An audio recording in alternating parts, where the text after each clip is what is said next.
Shri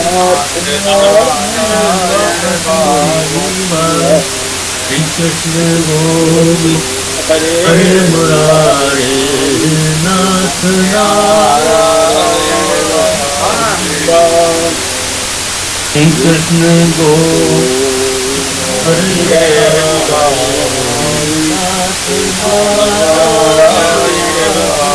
Narayana Shri Krishna Govinda Hare Murari Nath Narayana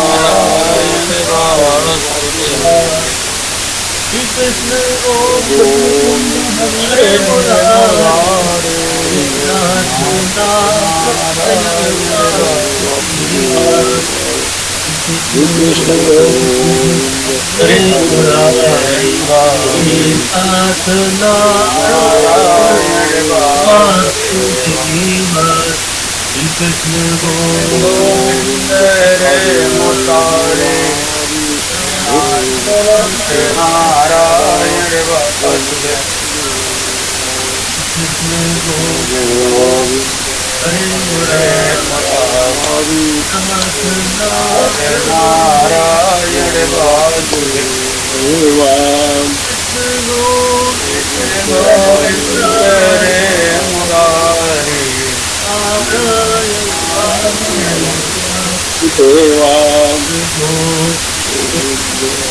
Murari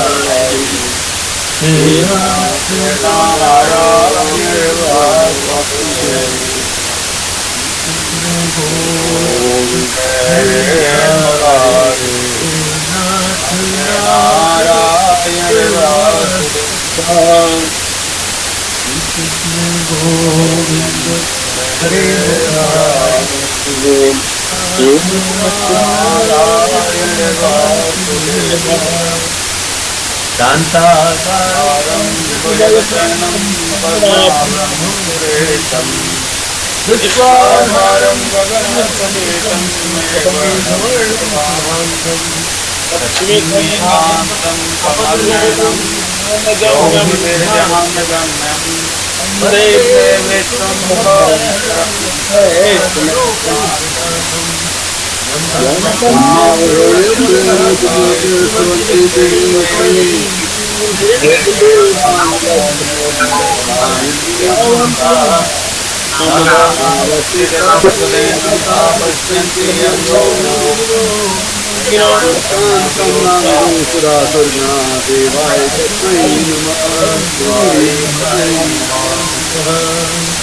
Gita Shastram Vidam Punyam Vishnu Bhutana Apoti Gita Shastram Pranayam Paratyasha Neva Samjim Bhavani Purvam Sarancha Adhiram Satram Galasmanam Shri Satyata Sadhati Samsaranasham Gita Shastram Jivanai Shastram Yasram Padmanabhasya Bhakti Bhatana Sarvasam Vishnu Gita Samlokam Pripatana Janmam Vidyate Sarvopi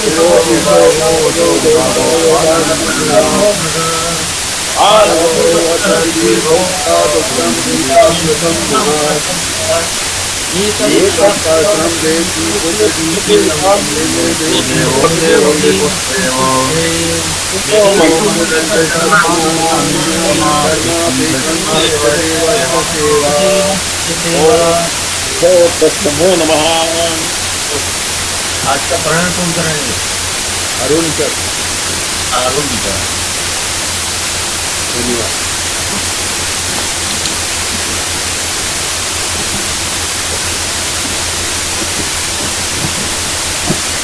प्राण हम करेंगे।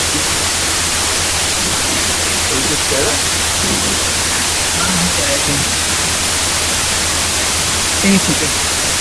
ओम श्री परमात्मे नमः।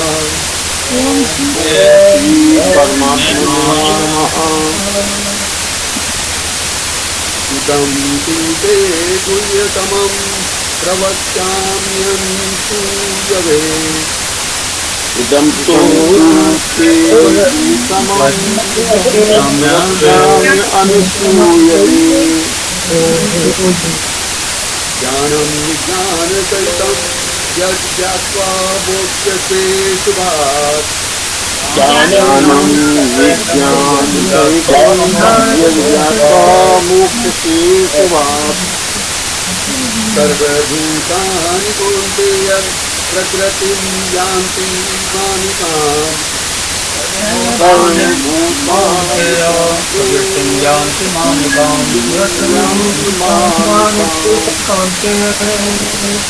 कल्पत्रये पुनरुत्थानं कल्पादौ विसृजाम्यहम्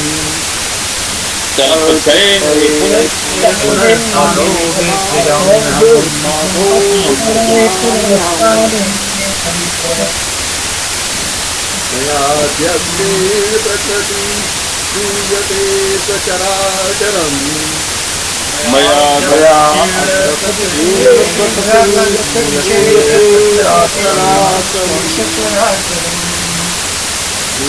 ज्ञानेन कौन्तेय जगद्धि परिवर्तते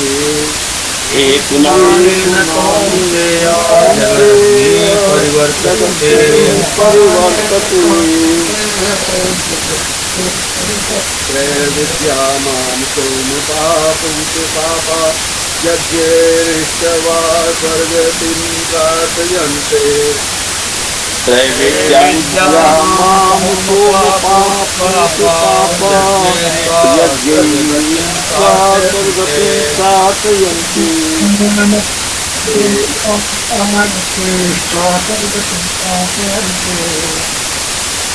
ते पुण्यमाता ते सुरेन्द्रलोकम् अश्नन्तु दिव्यानि देवभोगान् ते पुण्यमातालोकम् अश्नन्तु दिव्यानि देवभोगान् ते तमभुक्त्वा स्वर्गलोकं विशालं क्षीणे पुण्ये मर्त्यलोकं विशन्ति ते भुक्त्वा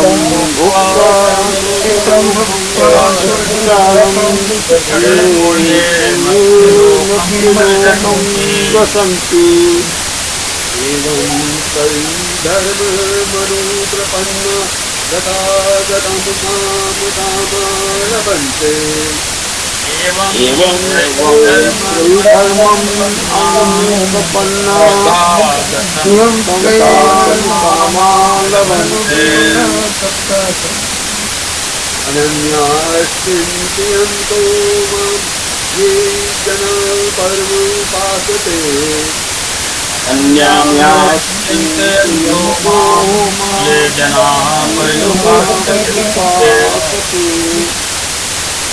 तेषां नित्याभियुक्तानां योगक्षेमं वहाम्यहम्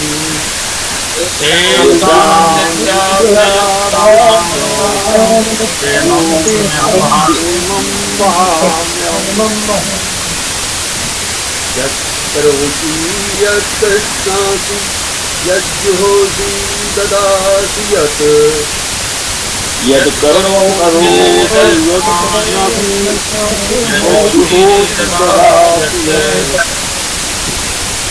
यत्तपस्यसि कौन्तेय तत्कुरुष्व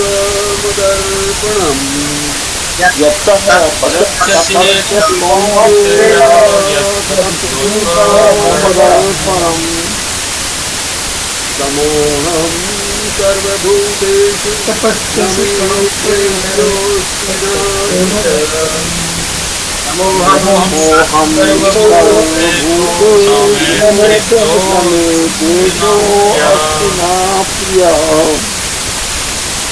ये भजन्ति तु मां भक्त्या मयि ते तेषु चाप्यहम् ये भजन्ति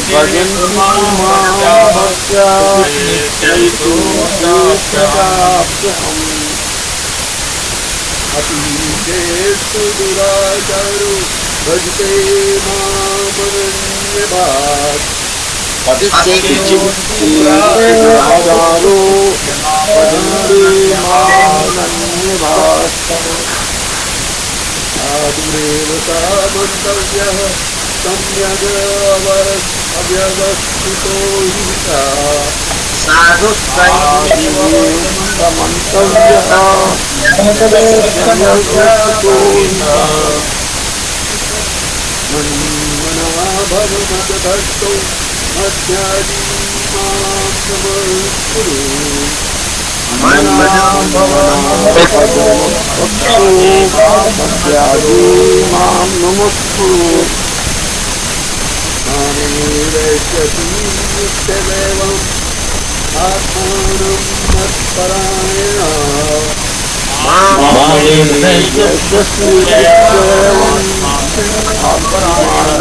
मत्परायण। बहुत सुंदर। आशा जी, आप कुछ कर रही थी, अगला कल आप करा लीजिए। कल हम पारायण करवाएंगे, ठीक है? कल आप करा लीजिए। बुकिंग खुली हुई है, मंगलवार को कौन कराएंगे? विश्वनाथ पांडे। पांडे जी मंगलवार को। शनिवार को ज्ञान संगम है, तो शनिवार को तो नहीं होगा ज्ञान संगम। सुबह का सत्र। शनिवार को ज्ञान संगम। कुमकुम जी ने भी अपना हाथ उठाया हुआ है सर। जी, कुमकुम जी का हाथ उठा भी अपना हाथ उठाया हुआ है सर उनका। कुमकुम जी, उसके बाद मंगल के बाद बृहस्पतिवार आपका है। नहीं, हम नहीं ले पाएंगे मंगलवार। कल का अगर हमको मिल जाता, क्योंकि कल ही हमको ऋषिकेश जाना है और आएंगे हम 2 तारीख को लौट करके। ठीक है, कल कर लीजिए आप, कोई बात नहीं। चलिए, आप कल कर लीजिए और आशा जी मंगलवार मंगलवार को कर लीजिए। हाँ, कल का जी जी जी जरूर कर। ठीक ठीक। आप कितने दिन के लिए ऋषिकेश जा रही हैं? हम 2 को आएंगे लौट करके, 3 तारीख। 3 को। ठीक है, कोई हाँ, बात। गीता साधना शिविर है, उसी में ही हम लोग जा रहे हैं। तो अच्छा अच्छा अच्छा जी, तो आप सबका आशीर्वाद भी मिल जाएगा और हम अपने यात्रा के लिए निकलेंगे। तो गीता साधना सुबह ये कौन करा रहे हैं? ये हम लोग के गुरु जी गोविंद देव गिरी जी हैं। वो उनका सुबह से, हाँ, उन्हीं का ही पूरा का पूरा सुबह से रात के 10 बजे तक बिल्कुल फुर्सत नहीं मिलती है जी। बहुत अच्छा लगता है। चलिए चलिए, बहुत बढ़िया है। आशा जी को धन्यवाद, अपना टर्न हमको दे दिया। अरे कैसी बातें आप कर रही हैं, कोई बात नहीं। नहीं, मतलब अगर नहीं जाना होता ना तो कोई बात नहीं थी। परसों से अवश्य अवश्य आप कराइए, बिल्कुल। धन्यवाद दीदी। चलिए, पिछले सत्र में हम लोगों ने 9वें अध्याय के विषय में संक्षेप में जाना। ज्ञान और विज्ञान, ज्ञान विज्ञान सहित ज्ञान, ये प्रकरण तो 7वें अध्याय से प्रारंभ किया हुआ था। कि 7वें अध्याय के अंत में अर्जुन के कुछ प्रश्न आ गए। 8वें अध्याय की शुरुआत, अर्जुन के कुछ प्रश्न आ गए और उन प्रश्नों के उत्तर देने में भगवान का पूरा 8वां अध्याय, भगवान ने पूरे 8वें अध्याय में उन प्रश्नों का उत्तर दिया। अब भगवान विज्ञान सहित ज्ञान, विज्ञान सहित ज्ञान और भगवान का समग्र रूप, ये दोनों एक ही बात। अब भगवान यहां से फिर वही प्रकरण जो 7वें अध्याय में प्रारंभ किया था उसको विशेषता से कहना चाहते हैं। जो बातें रह गई हैं उनको पूरा करना चाहते हैं, तो इसलिए अब ये प्रकरण यहां से दोबारा प्रारंभ। श्री भगवान उवाच इदं तु ते गुह्यतमं गुह्यतमं प्रवक्ष्यामि न सूयवे प्रवक्ष्याम्यनसूयवे ज्ञानं विज्ञान सहितं ज्ञानं विज्ञान सहितं यज्ञात्वा मोक्ष्यसे शुभात् यज्ञात्वा मोक्ष्यसे शुभात् इदं तु ते गुह्यतमं प्रवक्ष्यामि न सूयवे इदं तु ते गुह्यतमं प्रवक्ष्याम्यनसूयवे ज्ञानं विज्ञान सहितं यज्ञात्वा मोक्ष्यसे शुभात् ज्ञानं विज्ञान सहितं यज्ञात्वा मोक्ष्यसे शुभात्। इदम मतलब यह मतलब क्या? समग्र रूप या विज्ञान सहित ज्ञान। और वो इदम तू ते, ते मतलब तेरे लिए, गुह्यतमम अत्यंत गोपनीय, प्रवक्ष्यामि अनसूयवे, प्रवक्ष्यामि मतलब भली भांति कहूंगा, अनसूय मतलब जो दोष दृष्टि से रहित, वो अनसूया। इसकी चर्चा हमने पिछले सत्र में की थी कि असूया क्या होता है, फिर अनसूया क्या होता है। अनुसूयवे जो दोष दृष्टि से रहित है, उसके लिए पद आया है अनुसूयवे। ज्ञानम विज्ञान सहितम, विज्ञान सहितम ज्ञानम, विज्ञान के सहित ज्ञान अर्थात समग्र रूप। और उसको जानने से क्या होगा, यत ज्ञात्वा जिसको जानकर, मोक्ष से अशुभात, अशुभात मोक्ष से, मतलब अशुभात किसको बोला है, संसार जन्म मृत्यु के चक्र, इसको अशुभात। तो अशुभ से अर्थात जन्म मरण के चक्र से, मोक्ष से मुक्त हो जाए। तो भगवान ने यहां कहा इदम गुह्यतमम, जो अत्यंत गोपनीय। गुह्यतमम क्यों कहा, कि ये केवल उन्हीं व्यक्तियों को कहना है जो जिनमें ये कुछ क्वालिफिकेशन है। वो पहली क्वालिफिकेशन क्या कहा, अनुसूयवी, जो दोष दृष्टि से रहित। कुछ लोग ऐसा है ना जो गुणों में भी दोष ढूंढते हैं, तो उनके लिए ही सूया असायु अनुसूयवे, सूयवे जो उसका बिल्कुल विपरीत है। तो उन्होंने कहा कि जो जो इसमें दोष दृष्टि नहीं है, क्योंकि अगर दोष दृष्टि जिसमें होगी तो वो व्यर्थ में ही कुतर्क करेगा। और भगवान अपने भक्त के सामने अपनी व्याख्या कर रहे हैं, अपना स्वरूप बतला रहे हैं। अब जिसमें दोष दृष्टि होगी वो कहेगा भगवान तो बड़े आत्मश्लाघी हैं, बहुत अपनी प्रशंसा खुद ही कर रहे हैं, तो ये दोष दृष्टि होगी। तो इसलिए पहली चीज तो ये है कि उसमें दोष दृष्टि ना हो। दोष दृष्टि ना होने के लिए क्या करना चाहिए, उसमें पूर्ण श्रद्धा हो, विश्वास हो, उसी को ये ज्ञान कहा जाता है। और गुह्यतमम, अब ये गुह्यतम इसलिए कहा है अत्यंत गोपनीय है, ये सबके सामने प्रकट नहीं किया जा सकता है। जैसे कोई लीला, जैसे भगवान जब लीला करते हैं तो भगवान ने स्वयं कहा है 7वें अध्याय के 25वें श्लोक में कि वो योग माया समावृत, वो साधारण मनुष्यों के लिए वो योग माया से आवृत रहते हैं। साधारण मनुष्यों जैसा उनका व्यवहार होता है, और साधारण मनुष्य उनको नहीं पहचान सकते हैं। ये उनका जो अविनाशी रूप है उसको साधारण मनुष्य नहीं पहचान सकता है। तो इसलिए उन्होंने कहा, और भगवान अपने आप अपनी जो महिमा स्वयं सुना रहे हैं, तो ये जो महिमा सुनाने की जो बात कही है उसी को उन्होंने कहा ये अत्यंत गोपनीय है, क्योंकि ये केवल सुपात्रों को ही सुनाई जा सकती है। और सुपात्रता कब आती है, जब अनुसूयवे, जो व्यक्ति दोष दृष्टि से रहित है, पूरा श्रद्धावान है, उसी में वो सुपात्रता है। तो भगवान कह रहे हैं इदम गुह्यतमम विज्ञान सहितम ज्ञानम अनुसूयवे ते। अब भगवान जो अनुसूयवे पद जो है वो अर्जुन के लिए कह रहे हैं कि दोष दृष्टि से रहित तेरे लिए तो मैं फिर प्रवक्ष्यामि अच्छी तरह से कहूं।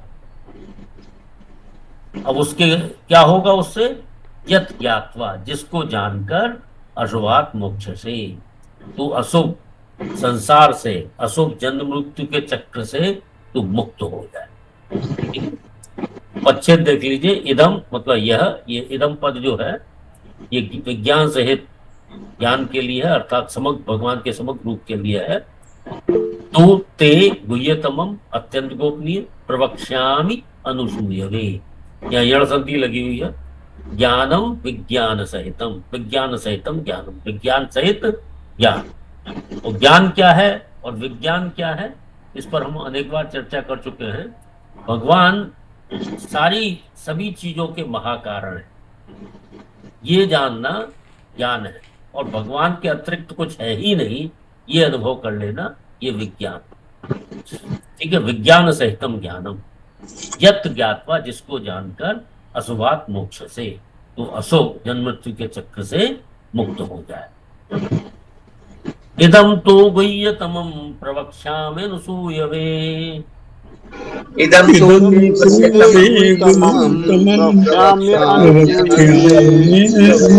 सूयते ज्ञानं विज्ञान सहितं यज्ञात्वा मोक्ष्यसे शुभात्। ज्ञानम ज्ञान सहितं यज्ञात्वा मोक्ष्यसे अशुभात्।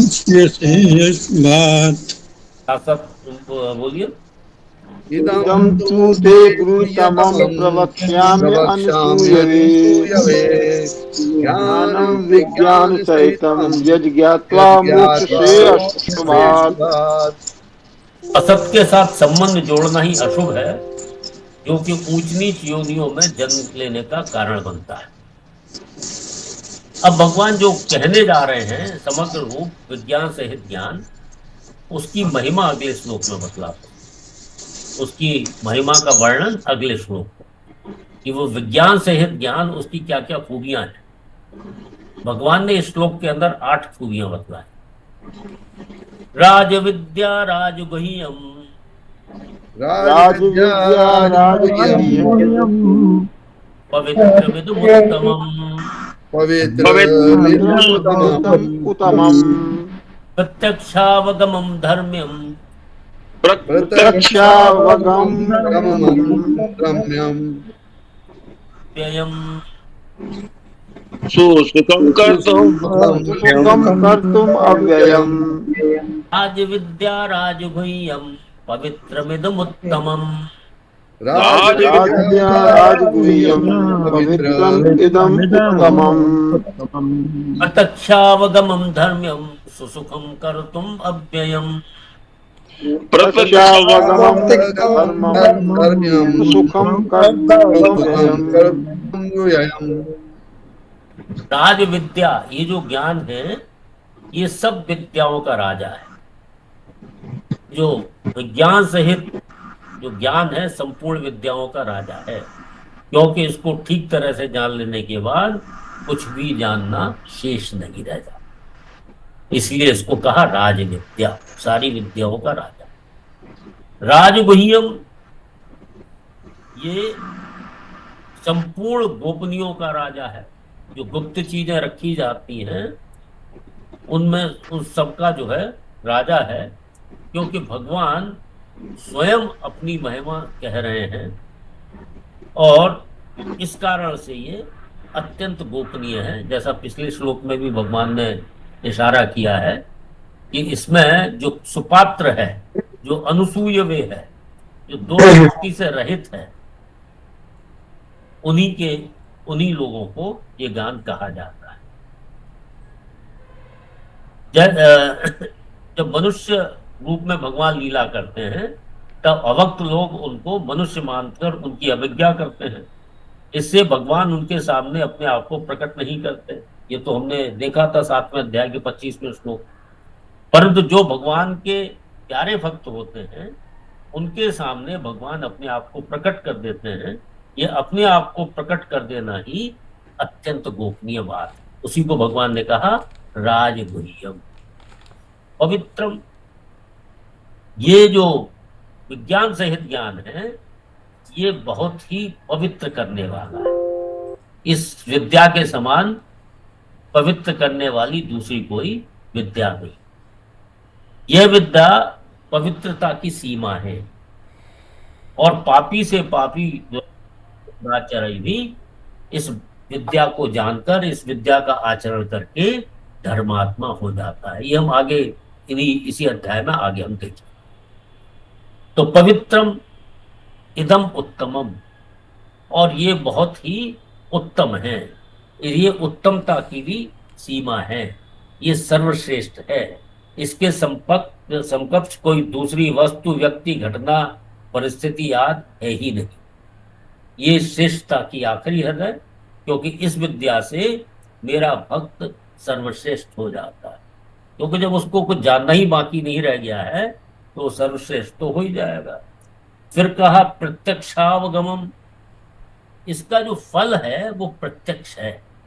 ऐसा नहीं है कि आज आपने इसको जाना और उसके बाद बहुत समय बाद मिलेगा या मिलेगा नहीं मिलेगा, ऐसा कोई भ्रम की बात नहीं है। इसका फल प्रत्यक्ष है। जो मनुष्य इस बात को जितना जानेगा वो उतना ही अपने में विलक्षणता का अनुभव कर लेगा। विलक्षणता का अनुभव जब होगा जब उसे परमात्म तत्व का अनुभव हो जाए। इस बात को जानते ही परम गति प्राप्त हो जाए, यह इसका प्रत्यक्ष फल है। जब ये विज्ञान से ज्ञान पूरी तरह से जान लिया जाता है तो इससे परम गति की प्राप्ति हो जाती है, इसमें कोई संदेह नहीं है। इसीलिए बोला इसको प्रत्यक्षावगमम। धर्मम, यह धर्म में है, क्योंकि जो चीज परमात्मा को लक्ष्य करके की जाती है वो अधर्म में तो हो नहीं सकती, वो तो धर्म में है, वो धर्म की तरफ ही ले जा रही है। अव्ययम, इसमें कभी किंचित मात्र कभी कोई कमी नहीं आती, यह अव्यय है, इसलिए यह अविनाशी। विज्ञान सहित ज्ञान अविनाशी है, क्योंकि इस विज्ञान सहित ज्ञान को जानने के बाद उस अविनाशी तत्व का हमें अनुभव हो जाता है। और सबसे बड़ी बात है कर्तुम सुसुखम, ये करने में बहुत ही सुखपूर्वक है, बहुत सुगम है। केवल पत्र पुष्प फल जल आदि चीजों को भगवान की मानकर भगवान को ही देना कितना सुगम है। अब ऐसा नहीं है, कई जब हम पूजा करते हैं तो जब साधना की प्रारंभिक अवस्था होती है उस समय हम लोग उन चीजों को अपना मान के भी भगवान को अर्पित करते हैं, तो उसमें भी कोई बुराई नहीं है। उसमें भगवान जितना हम अर्पण करते हैं उससे कई गुना ज्यादा करके भगवान वापस कर देते हैं, तो उसका भी एक अलग से फल है। लेकिन जो भगवान की ही मानकर अर्पण करता है उसको तो भगवान अपने को स्वयं प्रकट कर देते हैं, अपने को ही दे देते हैं। तो भगवान की वस्तु को, भगवान की ही सारी वस्तुओं को मानकर और भगवान को ही अर्पण कर देना, इससे हमें भगवत प्राप्ति हो जाती है। उन चीजों को अपनी मान के भगवान को अर्पण कर देना, उससे हमें वही चीजें अनेक गुना होकर प्राप्त हो जाती।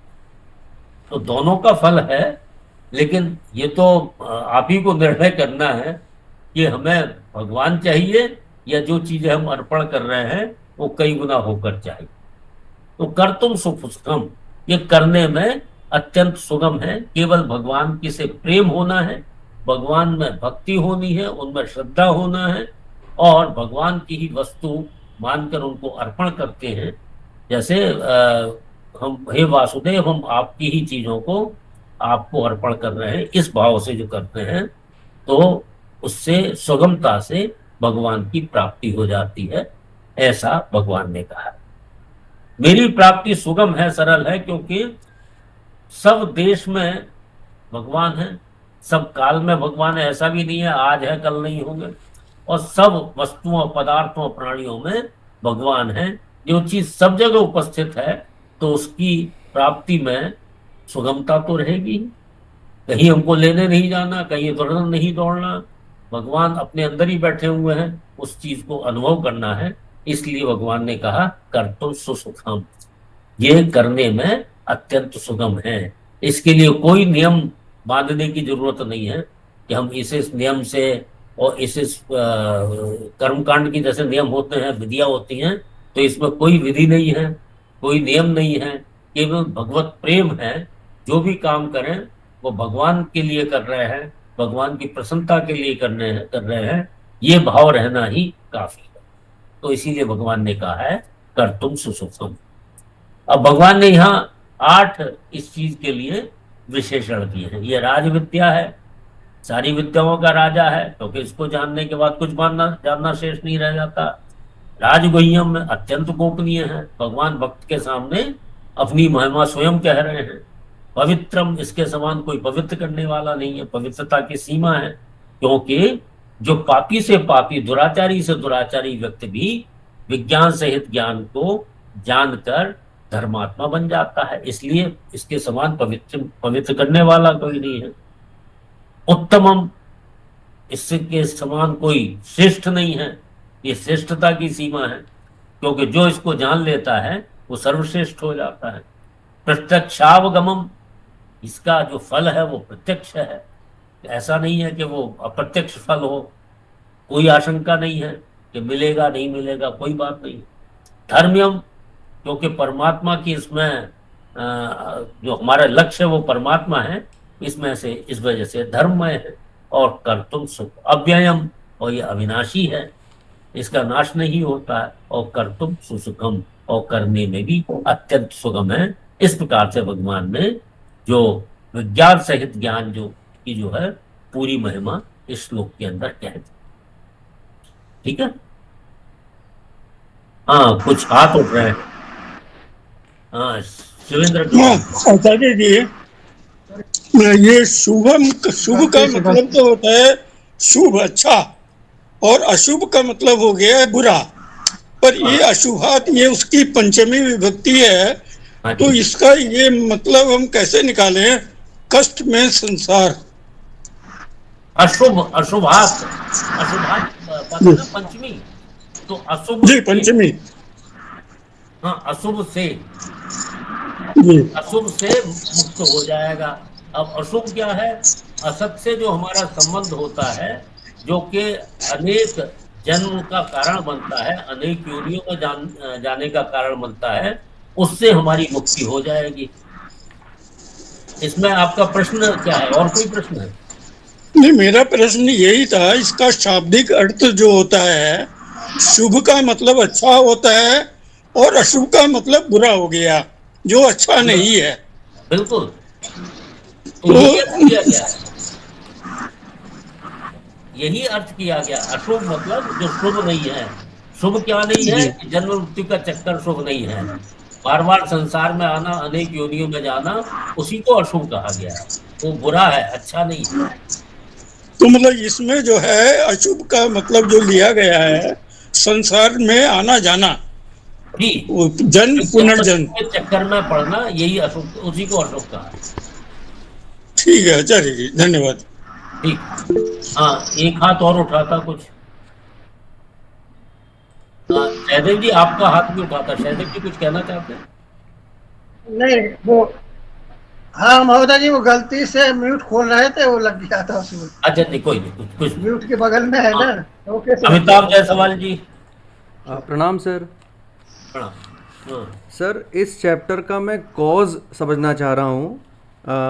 अगर इस चैप्टर को भगवान जी शुरू कर रहे हैं ये कहते हुए कि पहले जो बताया ज्ञान विज्ञान है उसी का एक्सटेंशन है, और अच्छे से समझाने के लिए, तो ज्ञान विज्ञान वाला सर चैप्टर तो नंबर 7 था। तो इसका मतलब ये हुआ कि जो चैप्टर 7 ही जिस कारण से आया, वो तो चैप्टर 6 का आत्मसंयम योग के अर्जुन के सवाल थे।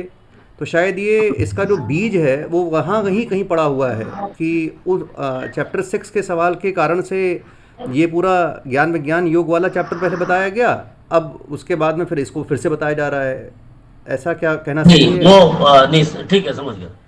ऐसा है कि जो ज्ञान विज्ञान का जो विषय प्रारंभ किया था 7वें अध्याय से, ठीक है जी। और आप ये समझ लीजिए 7वां, 8वां और 9वां, ये तीनों अध्याय जो है वो ज्ञान विज्ञान का जो ज्ञान है, विज्ञान सहित जो ज्ञान है, उसी से संबंधित है। तीनों चैप्टर्स जी।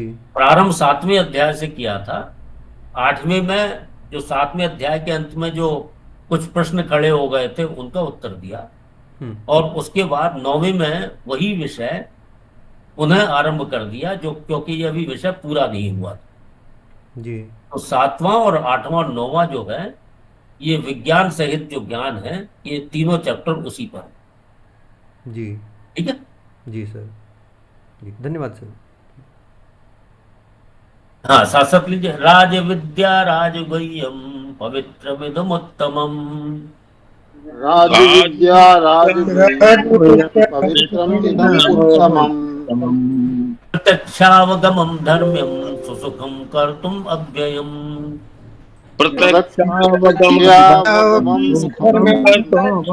सुखम कर्तुम अव्ययम्। साथ साथ लीजिए। राज विद्या उत्तमम् धर्मम् सुखम कर्तुम अव्ययम्। अब भगवान ने कहा कि ये करने में बड़ा सुगम है और विद्याओं का राजा है, और यज्ञ ज्ञात्वा मोक्ष से सुभात भी कह दिया, तो सभी लोग जो हैं इसका लाभ क्यों नहीं उठा लेते? जब करने में भी आसान है, जिसको जानने के बाद कुछ जानना शेष नहीं रहता, ये मुक्ति देने वाला है, इतनी सारी चीजें होने पर भी सब लोग उसका लाभ क्यों नहीं उठा लेते?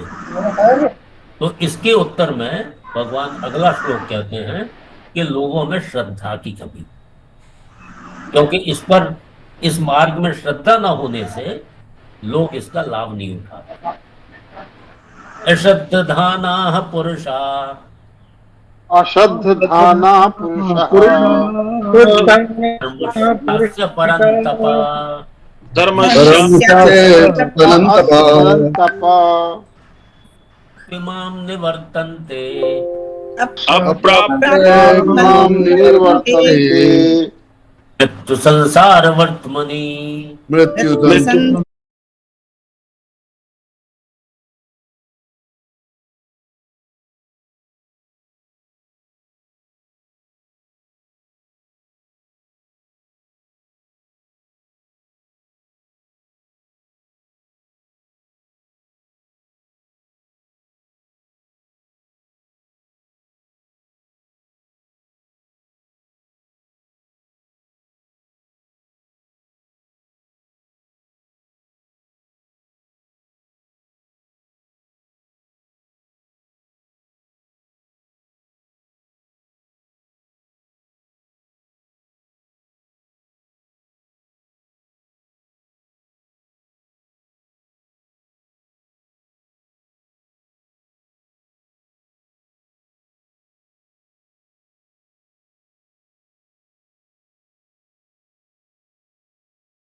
अंधे लौटते रहते हैं, अर्थात वो बार बार जन्मते और मरते हैं।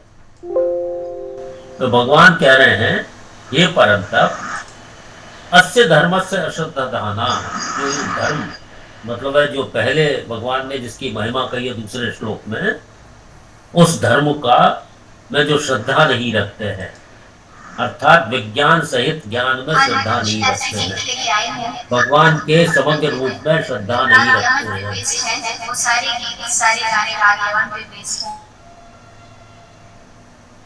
अच्छा जी, माइक म्यूट कर लो। बीच बीच में मुझे ही म्यूट करना पड़ता है। नहीं सर, किसी का व्हाट्सएप खुल गया था, वो एकदम से शुरू हो गया था। हाँ ठीक ठीक, तब तक मैं उसको म्यूट कर दूं, तब म्यूट कर दिया, बहुत अच्छा किया। ठीक है। तो अस्य धर्म से असद्धाना, जो इस धर्म जो समग्र रूप पर विज्ञान से ज्ञान पर इसकी महिमा पर जो श्रद्धा नहीं रखते हैं, ऐसे मनुष्य माम अप्राप्य, मुझे प्राप्त न होकर मृत्यु संसार वर्तमनी आप जानते हैं मार्ग होता है, इसका वर्तमनी जो है बहुवचन है, तो वर्तन जो है वो मार्ग के अर्थ में होता है। तो मृत्यु संसार वर्तमनी, मृत्यु रूप संसार के मार्ग में वर्तमनी निवर्तनते, लौटते रहते। अब यहाँ जो 8 विशेषण देकर जिसका बड़ा महत्व बतलाया, उसी को यहाँ धर्म कहा है, जिसको ना अस्य धर्मस्य, जो धर्म किसको कहा है, जो 8 विशेषण देके जो विज्ञान सहित ज्ञान उसका जो उन्होंने स्वरूप बतलाया है, उसी को यहाँ धर्म कहा है। इस धर्म के महात्म पर श्रद्धा रखने वाले, अर्थात उत्पत्ति विनाशशील पदार्थों को सच्चा मानकर उन्हीं में रचे पचे रहने वाले मनुष्यों को यहाँ अश्रद्धाना कहा है, क्योंकि उनकी उसमें तो श्रद्धा है नहीं, विज्ञान सहित ज्ञान में श्रद्धा नहीं है। और श्रद्धा क्यों नहीं है? क्योंकि वो संसार में रचे पते हैं। उनकी दृष्टि संसार की तरफ है, उनकी श्रद्धा संसार है। इसलिए यहाँ भगवान ने कहा अश्रद्ध धाना। अब पुरुषाः अस्य धर्मस्य परन्तु अप्राप्त माम, भगवान यहाँ एक तरह से पछता के कह रहे हैं कि देखिए इतना सुगम मार्ग होते हुए भी वो मुझे प्राप्त नहीं करते हैं और जीवन मरण के चक्र में वो घूमते रहते हैं, क्योंकि उनकी इस धर्म के अंदर जो विज्ञान सहित ज्ञान समग्र रूप उसके अंदर श्रद्धा है। ठीक है, पक्ष देख लीजिए, अश्रद्ध धाना पुरुषाः, यहाँ विसर्ग का लोप हो गया है। धर्मस्य अस्य परंतप अप्राप्य माम निवर्तन्ते, निवर्तन्ते मतलब लौटते रहते, मृत्यु संसार वर्तमनी, मृत्यु रूप संसार के मार्ग में लौटते रहते। ठीक है, तो साथ साथ लीजिए इसको, अशुद्ध दाना श्रद्धाना पुरुषा धाना पुरुषा धर्म अस्य परम तप अप्राप्त माम निवर्तन्ते संसार वर्तमान। तो जो मुझको प्राप्त नहीं हुआ, जो मुझको प्राप्त नहीं हुआ वो तो लौट के ही आएगा। तो इसीलिए माम अप्राप्य मृत्यु संसार वर्तमनी निवर्तन्ते। एक बार पुनः अशुद्ध धाना पुरुषा अश्रद्धाना अश्रद्धाना पुरुषा धर्म अस्य परम तप अप्राप्त माम संसार वर्तमान। अब अगले चौथा और पांचवा श्लोक है, ये थोड़े से गूढ़ श्लोक, इनको हम एक चीज पूछ सकते हैं आप? हाँ बोलिए। सर एक चीज दिमाग में आ रही है, क्योंकि ईश्वर द्वारा ही बुद्धि भी जो है ईश्वर द्वारा ही प्रदत्त क्या नाम मानव शरीर में सबसे महत्वपूर्ण चीज जो है वो बुद्धि दी गई है, और उसी से विश्लेषण करता है इंसान। और ज्ञान और विज्ञान का जो प्रकरण चल रहा है, तो विज्ञान केवल विज्ञान यही नहीं बताता कि मतलब वो रास्ता भी बताता है और उस बात की सिद्धि भी करता है कि यस 1 + 1 = 2। आपकी आवाज जरा बाइक पास में रखिए, स्पष्ट नहीं आ रही। हाँ मैं ये कह रहा हूँ सर कि ज्ञान और विज्ञान आ रही है सर? नहीं, हाँ कम आ रही है, मतलब है थोड़ा बाइक पास में कर लीजिए। अब आ रही है सर? हाँ बोलिए। मैं कह रहा हूँ कि सर जो बुद्धि है वो किसी भी इंसान को ईश्वर द्वारा प्रदत्त जो शक्तियां हैं उसका एक बहुत ही अनूठा उपहार है। अगर बुद्धि ना हो तो हम किसी चीज का विश्लेषण करने की क्षमता नहीं रखेंगे, और विज्ञान जो है उस चीज को ज्ञान देता है कि ऐसा करने से मतलब कहीं ना कहीं विश्लेषण करने से। मेरा कतई तात्पर्य ये नहीं है कि हमें ईश्वर में विश्वास नहीं करना चाहिए, निश्चित रूप से करना चाहिए, क्योंकि ये वो ऐसी शक्ति है जो पूरे संसार को एक चला रही है। लेकिन साथ के साथ जो विज्ञान है, बहुत सी जगह हम लोग जैसे उदाहरण क्या किसी चीज को एक विज्ञान के अंदर मान के चलते हैं कि ये चीज ऐसा हम मान लेते हैं और फिर उसको सिद्ध करते हैं। तो ये चीज, मेरा कहने का तात्पर्य केवल ये है कि इसको किस रूप में हम अगर लें जो हमारी श्रद्धा भी बनी रहे और हमारा विज्ञान से श्रद्धा बनी रहे। सर मतलब ये कहने का तात्पर्य है बस। हाँ तो श्रद्धा जब आप मानेंगे, विज्ञान के अंदर भी जो अनेक जो अन्वेषण हुए हैं, जो रिसर्च होती है, उसमें भी हम एक हाइपोथेसिस करके होती है कि उसको हम पहले मान लेते हैं कि ऐसा होता होगा। उसके बाद हम उसको अनेक जो एक्सपेरिमेंट्स करके उसको सिद्ध करने का प्रयास करते हैं, और जहां उसके अंदर हमें चेंज करना होता है तो वो चेंज होता रहता है। जैसे पहले लोगों ने कहा जी अणु से छोटी कोई चीज नहीं है, उसका अन्वेषण किया तो बहुत सारी चीजें जो एक्सप्लेन नहीं हो रही थी, तो फिर कंसेप्ट आया परमाणु का, उससे भी कुछ चीजें एक्सप्लेन नहीं हो रही थी। फिर परमाणु के भी कई वो कर दिए गए, इलेक्ट्रॉन न्यूट्रॉन प्रोटॉन इत्यादि बना दिए गए, उससे भी कई चीजें एक्सप्लेन नहीं हो रही थी। तो आगे सबसे जो लेटेस्ट है वो गॉड पार्टिकल जिसको बोलते हैं वो आ गया। तो ये अन्वेषण चलते रहते हैं। लेकिन यहाँ जो आध्यात्मिक जो सांसारिक चीज है उसका तो हमें प्रमाण मिल जाता है, लेकिन भगवान का कोई प्रमाण नहीं दे सकता कि आप पहले दिन आके और कहें कि मैं तो भगवान को नहीं मानता, आप प्रमाणित कीजिए, तो शायद ही कोई इसका प्रमाण दे पाए। तो यहाँ पहली आवश्यकता क्या होती है कि पहले इस चीज को मानिए, इसमें श्रद्धा रखिए, और जैसा शास्त्रों और गुरुओं के द्वारा मार्गदर्शन किया जाता है उनके हिसाब से चलिए, साधना करिए, फिर आपको अनुभव होगा। अगर आपको कोई कहे किसी गुरु के पास जाए कि पहले मुझे भगवान दिखाओ फिर मानूंगा, तो ये जो ऐसा जो हट है वो किसी साधक के लिए उचित नहीं है। तो यहाँ सबसे पहले मानकर ही चला जाता है कि भगवान है। और मानने के लिए सबसे उपयोगी चीज क्या है कि जब कोई भी आप एक घर जो है बगैर अनुशासन के नहीं चल सकता है, 4-6 आदमियों का घर, और इतनी बड़ी सृष्टि जिसमें असंख्य तारे हैं, असंख्य प्लैनेट्स हैं, असंख्य प्राणी हैं, वो सृष्टि बगैर किसी नियंता के नहीं चल सकती। ये सबसे पहले मानने का कारण हो जाता है। जब हम ये मानने लगते हैं कि इसको कोई चलाने वाला है, चाहे हम उसको कुछ भी कहें, चाहे हम प्रकृति कहें, चाहे उसको भगवान कहें, लेकिन हम ये तो मानते हैं कि कोई ना कोई तो है जो उसका नियंता है। इस प्रकार से जब मानना शुरू करते हैं, उसके बाद जब हम उसको मान के उसकी आराधना किसी भी रूप में करना शुरू करते हैं, तो हमें धीरे धीरे अनुभव होने शुरू हो जाते हैं। ठीक बात है। जी जी जी, सही है। ठीक, अब आगे थैंक यू।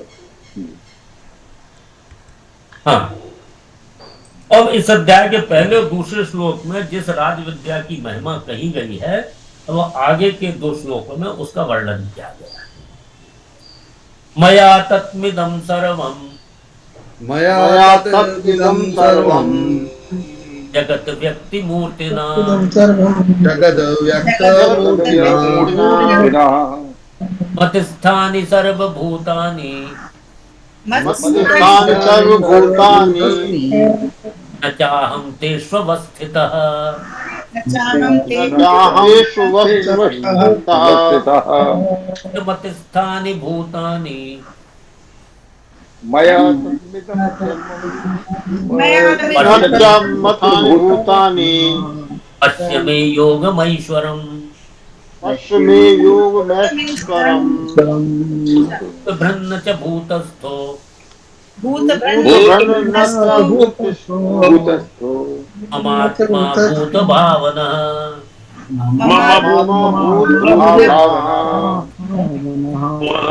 श्लोक को के अंदर जाने से पहले 2-3 चीजें हम लोग समझ लेते हैं।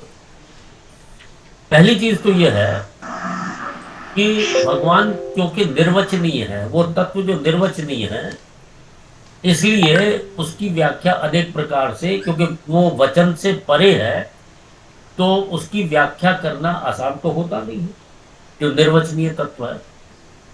तो अनेक जगह हमें मिलता है अड़ो महतो महियान, अड़ो अड़ियान, कि बड़े से बड़ा भी वही है, छोटे से छोटा वही है। अगर सांसारिक दृष्टि से अपनी बुद्धि लगाएंगे तो बड़ा मुश्किल होगा समझने में। इसी प्रकार से वेदों के अंदर का न एति नेति नेति, ये भी नहीं, ये भी नहीं, ये भी नहीं, फिर क्या है कि इसके अतिरिक्त जो है वो है न इति न इति न इति, तो क्या है वही कि जो बच गया वही है। ओम के बारे में जब हम अ उ और माँ कह लेते हैं, तो वो तत्व क्या है कि ओम बोलने के बाद जो बीच में शांति मिलती है, जो थोड़ा सा बीच में जो विराम आता है, वो तत्व है। तो अनेक प्रकार से इसकी व्याख्याएं की जाए, तो उन्हीं व्याख्याओं के अनुसार हम लोग इन श्लोकों को समझने का प्रयास करें, क्योंकि इसके अंदर 2 विरोधाभासी चीजें कही गई हैं, और विरोधाभासी चीजों को उसी परिप्रेक्ष्य में हमें समझना पड़ेगा। तो मया तत्मिदं सर्वं जगत व्यक्ति मूर्तिना मया ततमिदं सर्वं मूर्तिना मतिस्थानि सर्वभूतानि न चाहं तेष्वस्थितः मत्स्थानि सर्वभूतानि न चाहेषु अवस्थितः न च मतिस्थानि भूतानि पश्य मे योगमैश्वरम्। न च मत्स्थानि मत्स्थानि भूतानि पश्य योगमेश्वरम् भूतभृन्न च भूतस्थो ममात्मा भूतभावनः।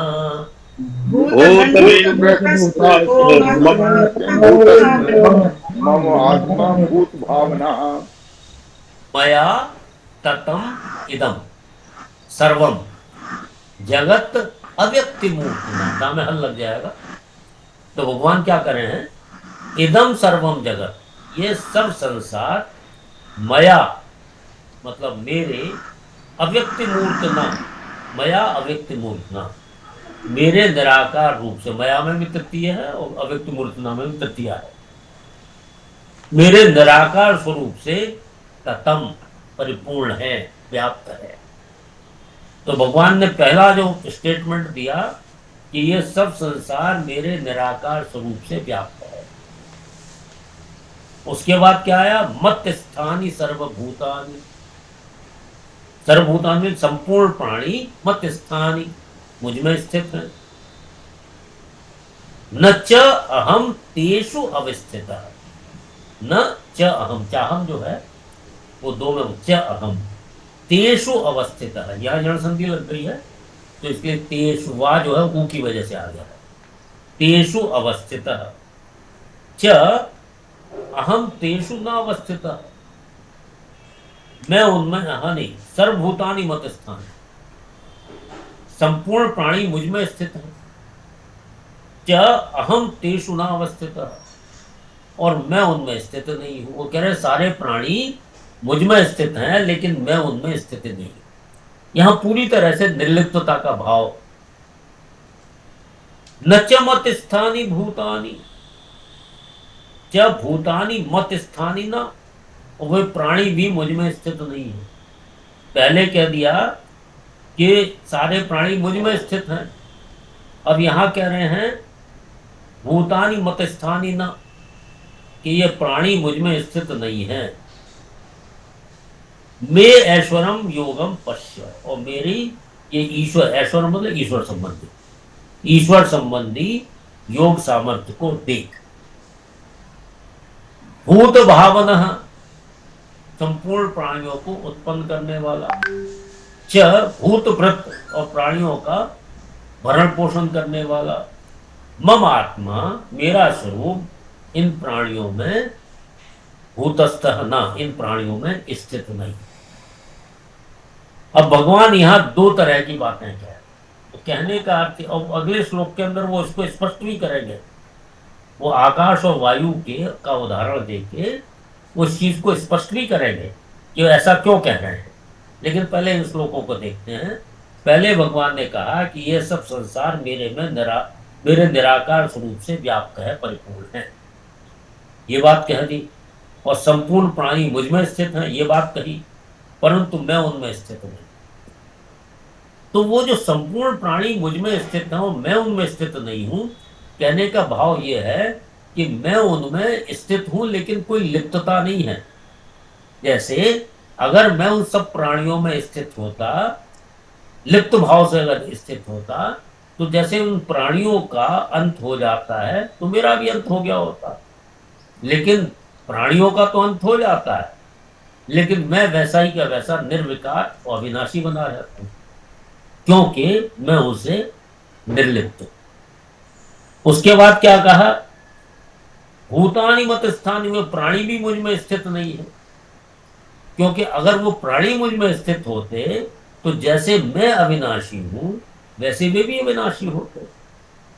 तो कहने का अर्थ है कि ये सब जो स्थित भगवान प्राणियों में स्थित हैं और प्राणी भगवान में स्थित हैं भी और नहीं भी हैं। इसलिए क्योंकि भगवान के अतिरिक्त और कुछ है ही नहीं, है उसमें।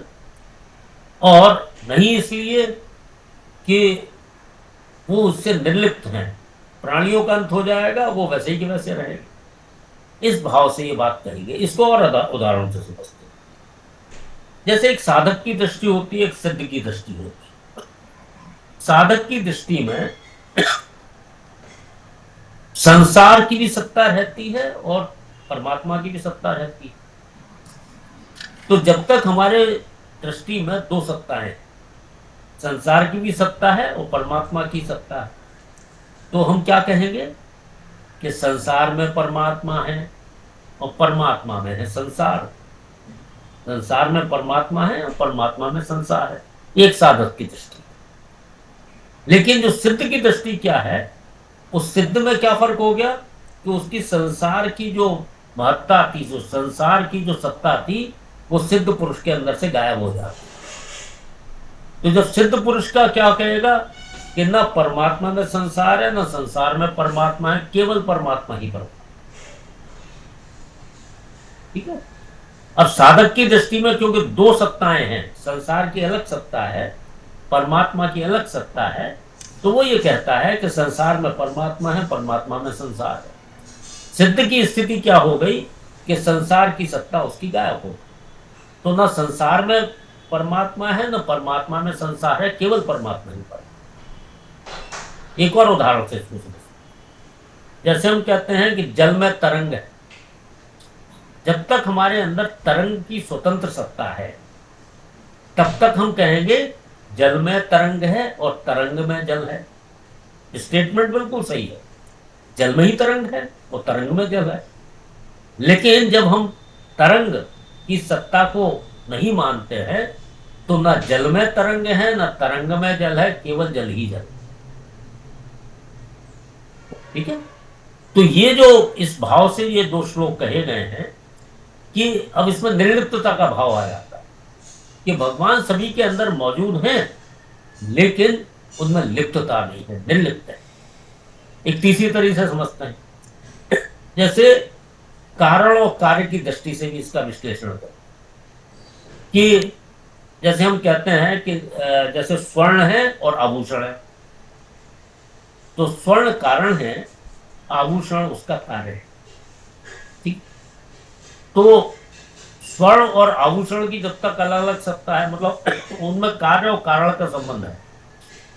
जो आभूषण है वो स्वर्ण से ही उत्पन्न रहता है, स्वर्ण में ही रहता है और स्वर्ण में ही लीन हो जाता है। जैसे मिट्टी और घड़ा है, घड़ा मिट्टी से बनता है तो मिट्टीमय है, और मिट्टी में ही मतलब है मिट्टी पर ही आधारित रहता है। अगर मिट्टी तत्व नहीं है तो घड़ा कहाँ रहा, मिट्टी पर ही आधारित रहता है, और अंतोगत्वा मिट्टी में ही लीन हो जाता। तो ये कारण और कार्य का संबंध हो गया। तो भगवान का यहां संबंध और कारण और कार्य का नहीं है, क्योंकि भगवान के अतिरिक्त और कुछ है ही नहीं। क्योंकि जैसे पहले हम लोग चर्चा कर चुके हैं कि एक निमित्त कारण होता है, एक उपादान कारण। निमित्त कारण जैसे मिट्टी और घड़े के अंदर निमित्त कारण कुम्हार है, उपादान कारण मिट्टी। लेकिन यहां निमित्त कारण उपादान कारण दोनों ही भगवान। ठीक है। क्योंकि भगवान ही सब कुछ बने हुए हैं।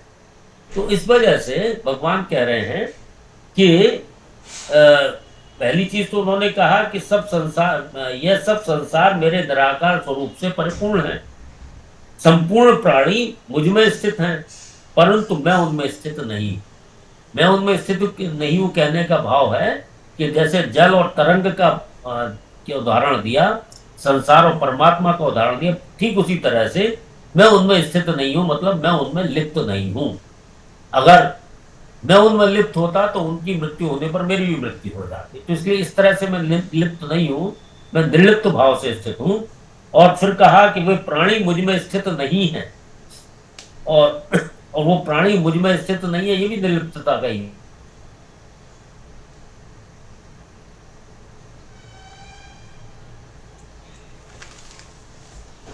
ठीक है।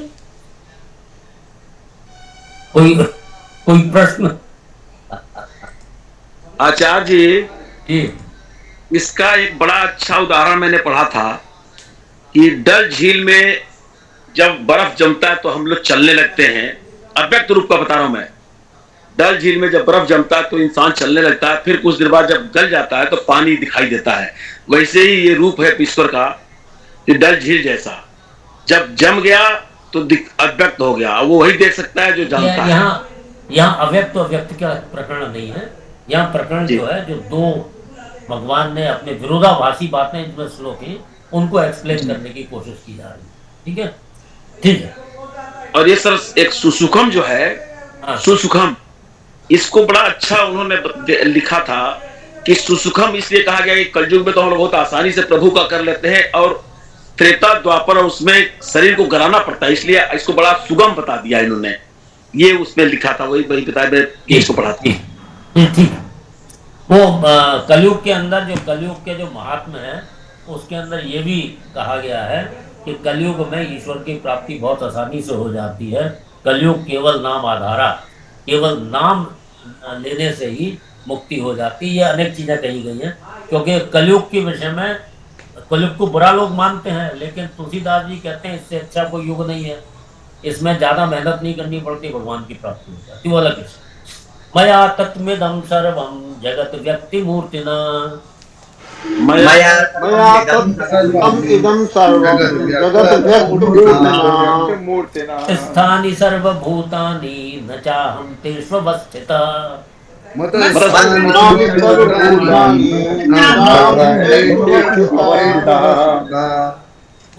स्थानि भूतानि पश्य मे योगमैश्वरम्,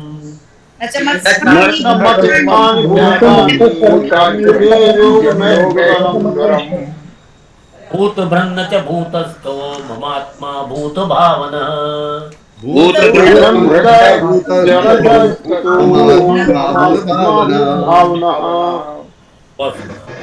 इसका थोड़ी सी और व्याख्या कल भी करेंगे, आज समय हो गया है।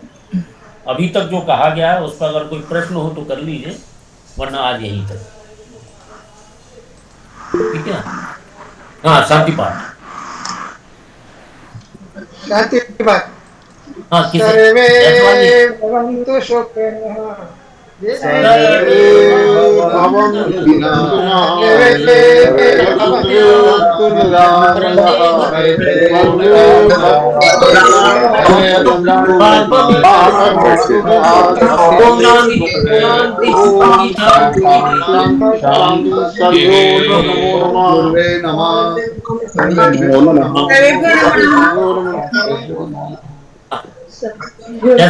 कह रहे हैं सर, जो ज्ञान की और विज्ञान की आपने परिभाषाएं बताई हैं, तो वो मतलब उसका सर पूरा पकड़ नहीं पा रहा हूँ, मतलब उसमें नहीं पा रहे हैं। अच्छा, आपको आपके हिसाब से बता दूं जी।